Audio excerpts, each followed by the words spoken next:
আসসালামু আলাইকুম ওয়া রাহমাতুল্লাহি ওয়া বারাকাতুহু।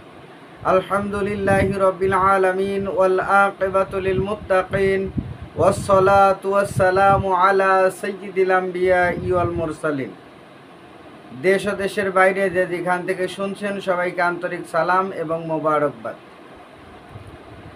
আজ মুসলিম শরীফের একখানা হাদিস নিয়ে আলোচনা করব ইনশাআল্লাহ। রসুল্লাহ সাল্লাল্লাহু আলাইহি ওয়াসাল্লামের একজন সাহাবী হযরত আবু যর রাদিয়াল্লাহু তাআলা আনহু থেকে বর্ণিত হয়েছে হাদিসখানা। আন আবু যর রাদিয়াল্লাহু তাআলা আনহু, হযরত আবু যর রাদিয়াল্লাহু তাআলা আনহু হতে বর্ণিত, আনিন নবী সাল্লাল্লাহু আলাইহি ওয়াসাল্লাম, তিনি নবী করিম সাল্লাল্লাহু আলাইহি ওয়াসাল্লাম থেকে বর্ণনা করেন।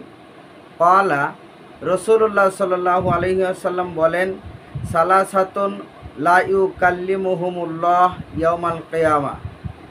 আল্লাহ রসুল সাল্লাল্লাহু আলাইহি ওয়াসাল্লাম বলেছেন, তিন ব্যক্তির সাথে আল্লাহ পাক কিয়ামতের দিনে কোনো কথা বলবেন না। ওয়ালা ইয়ানজুরু ইলাইহিম, এবং তাদের দিকে একবারের জন্যও তিনি তাকাবেনও না, নজরও করবেন না। ওয়ালা ইউজাক্কিহিম, এবং তাদেরকে কোনো পবিত্রও করবেন না। ওয়ালাহুম আযাবুন আলিম, তাদের জন্য রয়েছে সবচেয়ে বড় শাস্তি। রসুল্লাহ সাল্লাল্লাহু আলাইহি ওয়াসাল্লাম এখানে তিনজন ব্যক্তির কথা বললেন। এই তিনজন ব্যক্তির জন্য কিয়ামতে বড় ভয়াবহ অবস্থা হবে। সেই ভয়াবহর ভিতরে এক নম্বর বিষয় হলো আল্লাহ পাক কিয়ামতে তাদের সাথে কথা বলবে না।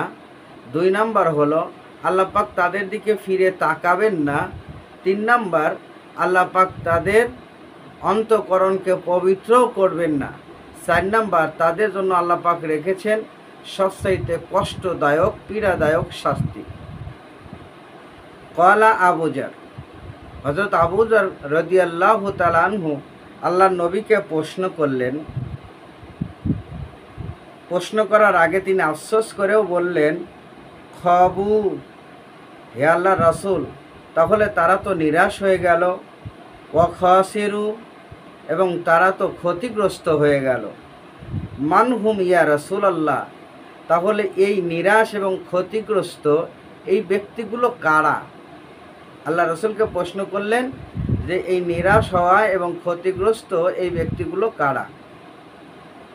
ক্বালা, তখন রসুল সাল্লাল্লাহু আলাইহি ওয়াসাল্লাম বললেন, আল মুসবিলু। আল্লাহ রসুল ওই তিন ব্যক্তির মধ্যে সর্বপ্রথম যার কথা বললেন তার নাম হলো আল মুসবিলু, অর্থাৎ যেই ব্যক্তি কাপড় পরিধান করে পায়ের গোড়ালি ঢেকে রেখে, অর্থাৎ পায়ের গোড়ালির নিচেও তার কাপড় থাকে, গোড়ালির উপরে কাপড় রাখে না, বরং গোড়ালির নিচে কাপড় রাখে। তাহলে এক নম্বর ক্ষতিগ্রস্ত ব্যক্তি হলো যারা পায়ের গোড়ালির নিচে কাপড় পরে।